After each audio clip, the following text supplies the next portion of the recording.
lontong darat dengan lontong normal. Orang laut.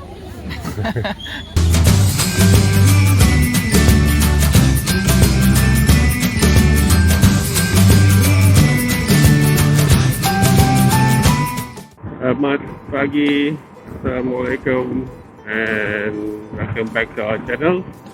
Hari ini kita akan ke Kajang untuk pergi ke tempat sarapan breakfast di Gerai Tepi Kebun.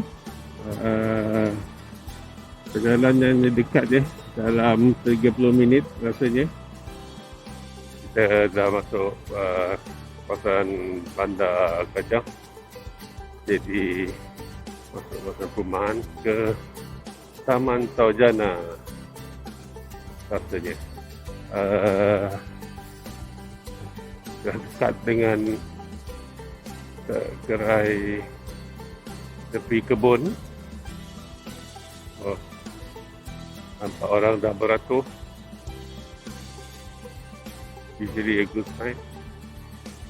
Kalau orang banyak beratur, selalunya makanannya sedap. Nanti kita cuba. Kita dah sampai.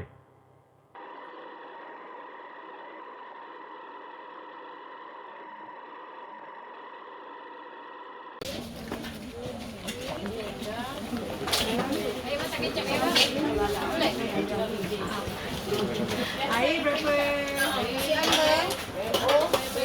Air kita kira orang setengah kat sini boleh naik apa-apa, belakang ni tak boleh isi. Air berapa? Kira cawan, apa cawan? Kira cawan. Tadi, jom. Apa tinggal?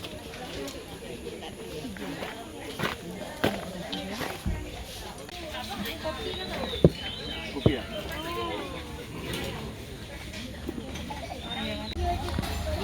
Assalamualaikum everyone. We are here at Kebun, Gerai Tepi Kebun. Kebun Tepi Gerai. Gerai Tepi Kebun. I think they are famous for their lontong. They have lontong darat dengan lontong normal. Orang laut. yang tualo dia tu kan. So ini lontong darat yang dia orang pun ada I think nasi ambang and nasi lemak. So kalau tengok crowd dia very ramai. For locals kat sini kan. Okey lah tempat ni. Redup, banyak pokok, tepi kebun. Lauk-lauk dia pun not so bad. Nampak banyak choice.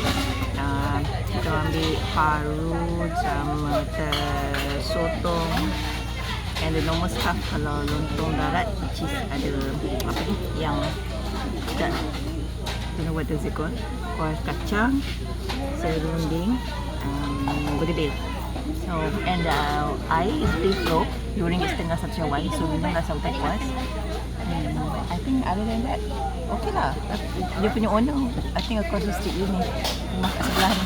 So senang je lagi nak masak kat situ. Okay, so check it out, rasa sedap ke tak? Okay, I'm sure it is sebab nampak macam best. Okay, rasa dia punya sotong first, sotong sambal.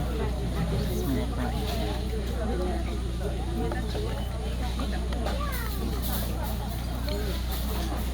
Sotong je okay, tak keras sangat.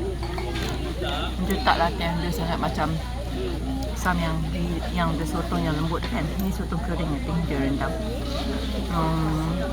Dia paru, buat sambal je okey, tak pedas. Okay. I think overall the portion is good. Ni semua lauk yang sama kali 2 kali air RM29. So not bad lah. Okay, come and check it out. Bye.